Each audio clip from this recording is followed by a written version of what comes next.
Good evening. This is India Markets Brief from Toro IQ. Your read on today's session. India's defense stocks re-rated hard today, and it came from a single number. The Ministry of Defense reported that India's homemade defense production hit a record this year, 1.78 lakh crore rupees, up about 16% and more than double the level of 5 years ago. That is not a fresh order.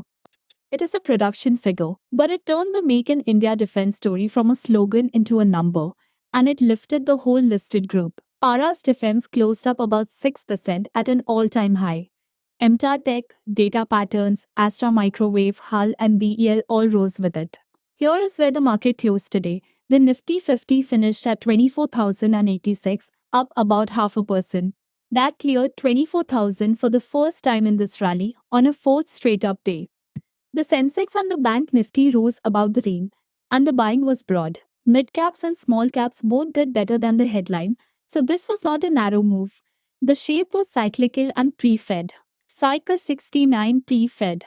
With tonight's United States rate decision coming, money rotated into the economy-sensitive corners. Public sector banks led, and metals, power and consumer durables names were all up more than 1%. Now the two things hanging over the market. On the supportive side, oil stayed cheap. Brent ticked up over 1% back above $80, but it is still down about 40% from its March peak. For a country that imports most of its oil, that sustained fall keeps easing inflation and the import bill. On the worrying side, two questions are still open. The US-Iran deal signs formally in Geneva on Friday, but the physical clearing of mines from the Strait of Hormuz could take anywhere from 40 days to 6 months. That is why Brent has settled at 80, not collapsed, and the monsoon read softened.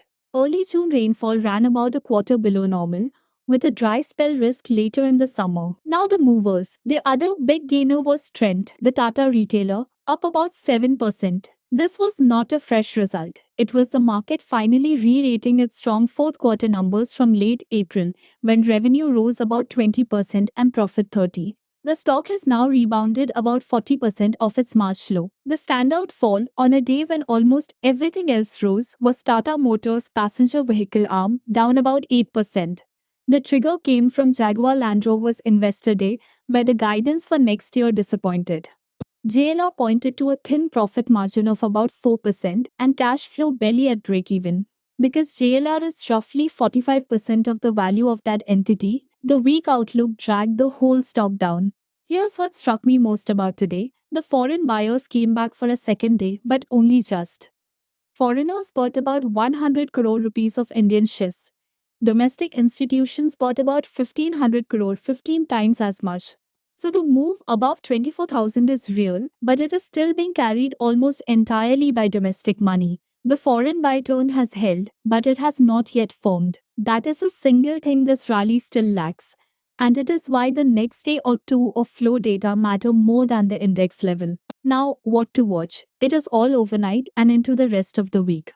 The United States Federal Reserve announces its rate decision late tonight, after our close, so it sets the mood for Thursday, not today.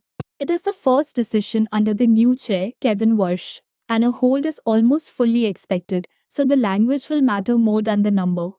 Then on Friday, the formal signing of the US-Iran deal in Geneva. That's your brief. Before I sign off, this has been general market commentary, not investment advice. For investment advice tailored to your situation, consult a SEBI-registered investment advisor. Markets are risky, you may lose money, act with care. See you tomorrow.